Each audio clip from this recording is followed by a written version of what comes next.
I guess this is an older Dave Rubin video where he does some, movement work. So our boy Dave Rubin is on location with Peter Boghossian.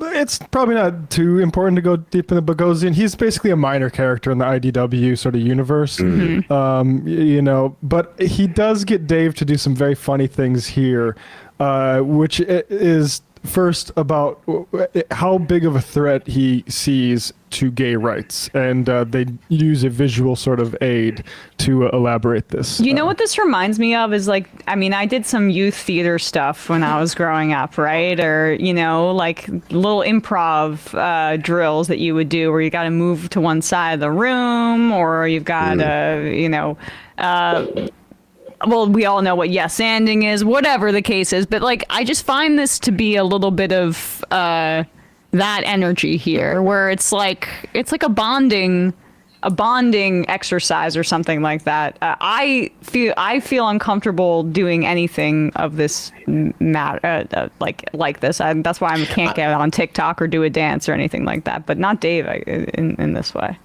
I'm so excited to see. I have no idea what this could possibly be.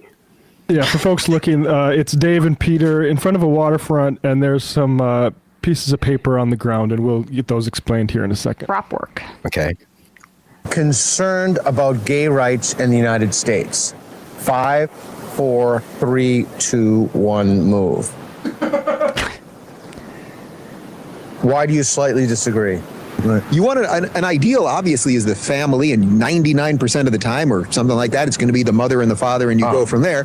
But you want some room on the margins for people that are different to participate in that, and that's why you can make a very, I think, regardless of whether you like gays or not, or know a gay, I think you can make a very sound, compelling, truthful argument about gay marriage so that these people aren't just living on the margins of society and everything else. The reason I slightly disagree is that I am not saying that there is no threat. I think one of the twisted, perverted things that the woke have done to our discourse is by making everything about LGBTQ and pushing this nonsense on children. And by the way, these letters have nothing to do with each other. Right. A gay man has no more in common with a trans person than you as a straight man does. These actually, you have far less, because usually what happens, as you know, is when they say that this 6-year-old boy is trans, what they mean is he's maybe slightly effeminate and maybe will grow up to be a gay man. Maybe he might be straight, by the way.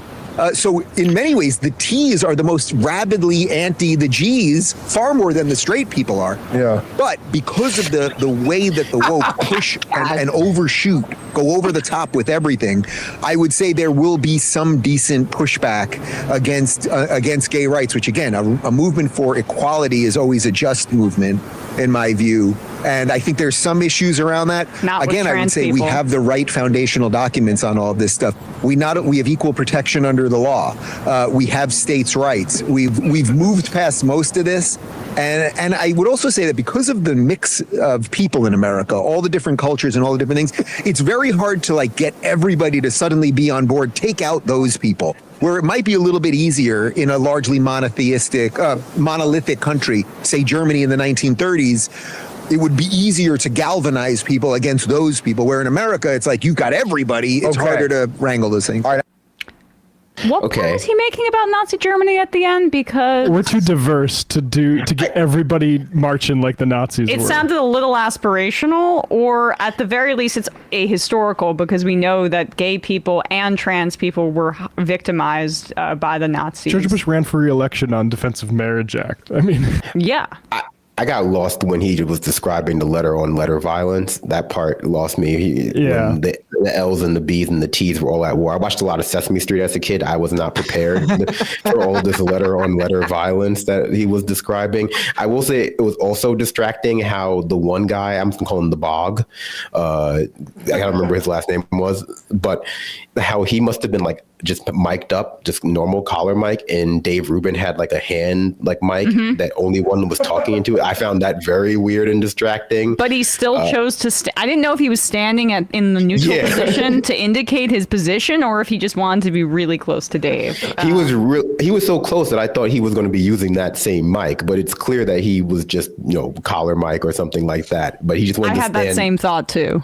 He was bass mogging Dave. But can I just point out, like, the trans people are not just gay people that are choosing to be a different gender. And like, he even admits where he says they can be gay, they may just be a gay guy, or they may be straight. And it's like, okay, but yes, there are people who are trans who may have been straight when they were assigned their birth gender and say they were assigned male and transitioned to female. They can still remain attracted to women. So then that undercuts his entire premise here that trans people are just gay people that are getting co-opted by the woke. Right. Trans people identify as gay or straight as well. Like after they come out and identify as trans, it's not an exclusive thing. And the idea that like, there's not a mutual refuge there, like why did these letters get assigned to each other? Like Marsha P. Johnson, Stonewall, one of the figures at Stonewall, in the he said the thing about kids being a little bit effeminate, so you say they're trans. Marsha P. Johnson was dressing like a woman as like a 5-year-old in the 60s, right? Like this is just what it is. This is the reality that they cannot face, and they seek refuge in these same areas, the gay area of New York. Like this is just so profoundly ahistorical and despicable, like that you would sort of try to cleave off a group of people like this and say like, yeah, you have nothing to do with our liberation. Well, we also see that they're using the exact same stereotypes to go after and cut into the rights of trans people that were used against gay people, like that they are predatory, that they are bad to be around your children, that they're going to convert your children. Is this not the exact same stuff that Dave is talking about when him and his colleagues talk about the wokes and his favorite candidate, Ron DeSantis, that his whole don't say gay bill thing? How did he square that, by the way? Because that was a direct response to trans rights as well, but colloquially called don't say gay for that very reason. I really love how Dave Rubin in that video, like he literally in that very beginning part where he was very specifically talking about a situation that he, his partner, and their child are in, he was using the language of the woke. Oh, it is very important that we are inclusive to these families. Now, we still want the nuclear family, because of course he needs to still appeal to his audience. 99% of which can be nuclear. Yeah, we still want that, but we don't want these good gays and their children to be on the margins. We want to accept them and be inclusive for them. Again, he's very specifically talking about his own family's situation. And then the second he deviates from his own family situation, oh, we don't care about them. Screw trans people, screw the gays who aren't part of this very specific group I'm talking about that are families with who should be allowed to have kids because those are the good ones. It was just amazing to hear that. Like he really made sure to carve out a subsection that said we have to accept people, the gays like me. But everybody else in the crazy alphabet, again, and I'm not part of the crazy part of the alphabet, but everyone else, yeah, we could get rid of them. Who cares? Also, I mean, it's hard to understand if he is actually just stupid enough to believe that right-wing talking point about like not hating gay people for like who they are, but just because they deviate from Christian values, the same way racists will say they don't hate black people because they're black, they hate them because their culture is deviant or like degenerate in some way. Like if he actually believes that performing this role will make them not hate him, or if that's just part of his grift. I mean, he's been pushing the same grift for what feels like a decade now, and it used to just be, you don't have to make me a cake, Ben Shapiro, and now this is the newest incarnation of it. Belief. What is that? He doesn't believe. I mean, I don't know if he knows where his beliefs begin and where his money train ends. Well, he really peaked with the IDW. I think a lot of those people have already kind of tried to escape that nomenclature because of how terrible it ultimately collapsed. But I think that was like really his peak. It was like the last time someone referred to him as intellectual, and he's kind of been wallowing in that mud pit with the B, C tier people who will still come on his show from that like era of his life. Right, because the conservatives that would listen to Dave Rubin, like the very online conservative right, they're beyond the conservative gays are acceptable. They've moved even further to the right and saying, no, we actually, you exist. We see you there, but we don't think you should have rights. You certainly shouldn't have a kid. Look, you're useful in saying liberals are degenerate, but easy on pushing your lifestyle. Right. That's amazing. We actually have another part of this here where they're talking about great places to live. Okay. This one is gonna be a doozy here. The best place to live beside the United States is. The best place to live besides the United States, well, removing places like, let's say, Bora Bora, or truly remote islands in the middle of nowhere where you're completely out of society. Although Bora Bora is pretty sweet, but I don't think that was the answer you were going for. Although I do highly recommend it for a vacation. In terms of places that are, let's say, more industrialized and whatever. I would say right now, I mean, Hungary is and you were one of the first guys in my world really saying, Dave, go visit Hungary and see what that model is like and see how, ironically, the conservatives are defending liberalism better than the liberals will defend it themselves. So I had a wonderful time there, and I spent some time with Viktor Orban, who is thought of as this, the media tells you he's this fascist right-wing lunatic. I spent about half hour with him at the prime minister's palace, and all he talked about was, hey, I just love my country. We just want to maintain our culture. Cool. We want to respect minorities, blah, blah, blah. Did you feel any anti-gay stuff over there?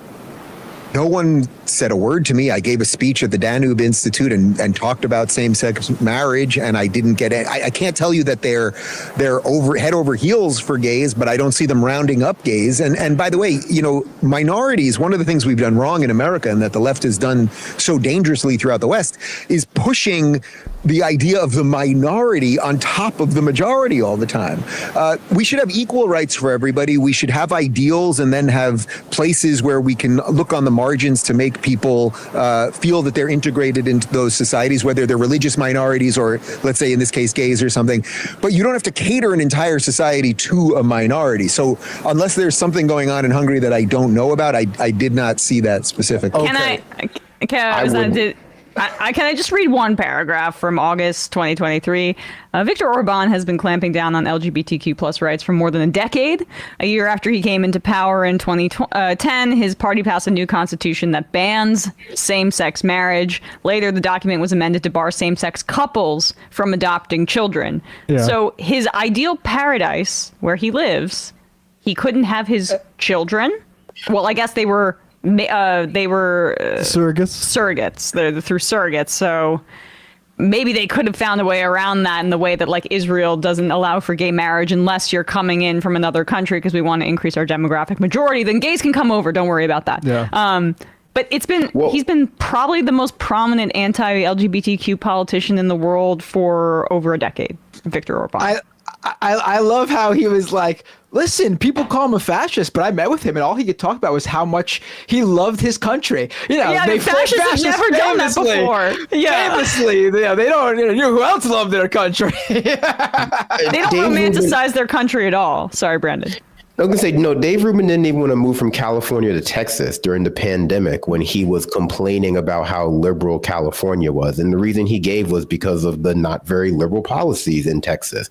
So presumably what he means is that each society should just be able to designate like what gay free zones or like black free zones that like, because you're allowed in some parts of this country, the fact that you're excluded from other parts don't meaningfully infringe upon your freedom. But that does, obviously. Yeah.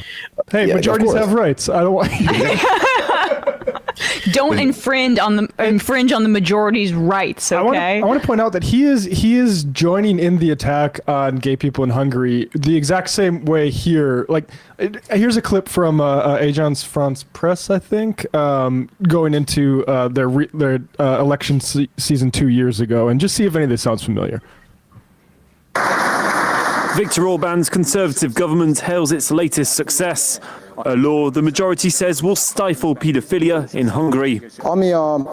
Regarding the anti-paedophile bill, its goal is the protection of children. A searchable register will be available. Paedophiles won't be able to hide anymore. Such bills exist in other countries. But for the opposition, which boycotted the vote, it's just the latest clampdown on civil liberties in the country. A couple of weeks ago, Viktor Orban and Fidesz realized that they needed to come up with something in order to distract public opinion from stealing, from kneeling down in front of the Chinese Communist Party. Then came their latest nasty move, raising hatred towards our gay compatriots. You made it worse by conflating sexual crimes, unforgivable crimes committed against children, with the members of the gay community. Earlier on Monday, 5,000 people rallied outside Parliament to protest the amendments. The new law removes homosexuality from school curriculums look at all those and wokes. purges LGBT depictions from classroom textbooks. While All right, it I could think also we get ban the gist under here. 18s from watching films like Harry Potter. Harry Potter. Wait, what? Well, it's because they're like Christian national. They're Christian nationalists too. Maybe they're into the witchcraft thing. I mean, that was back in my childhood days. They celebrate Christmas in Harry Potter. What'd you It's really say? weird. They celebrate Christmas in Harry Potter. It's super weird. Like, yeah, I mean, Yeah. The We actually Christian have witch. another Harry It's gotta be Potter re- related. it's got to be really confusing for Christian nationalists to figure out where they stand on Harry Potter. Do they hate it? Do they love it because of J.K. Rowling? It's got to be a really tough spot for them. Hey, it's not just hard for them. I don't know where I stand either because Emma Watson and I know Daniel where I Radcliffe. They're cool. Emma Watson and Daniel Radcliffe apparently regularly say some of the best crap you can say on some. Of this Not stuff. just them. Bonnie Wright, who played Ginny, is like so pro-Palestine. Like I followed her on Instagram because of how active she is Yeah, but they don't- on Palestine. The cast like rocks. Yeah, but they don't really identify themselves as that. They just were in the movie and it helped with their career immensely, obviously, but that's not like who they are. Whereas J.K. Rowling, that's who she is. Harry Potter is know. her. I would say it's okay to watch if you pirate and then you don't promote it publicly. You do it in shame like you should. This is a really good IM. Tic-Tac-Toe says Nazi Germany was obviously not homogeneous, hence the murder of parts of the population. That was the whole point of the Nazis. Add Nazis to many things Dave doesn't understand.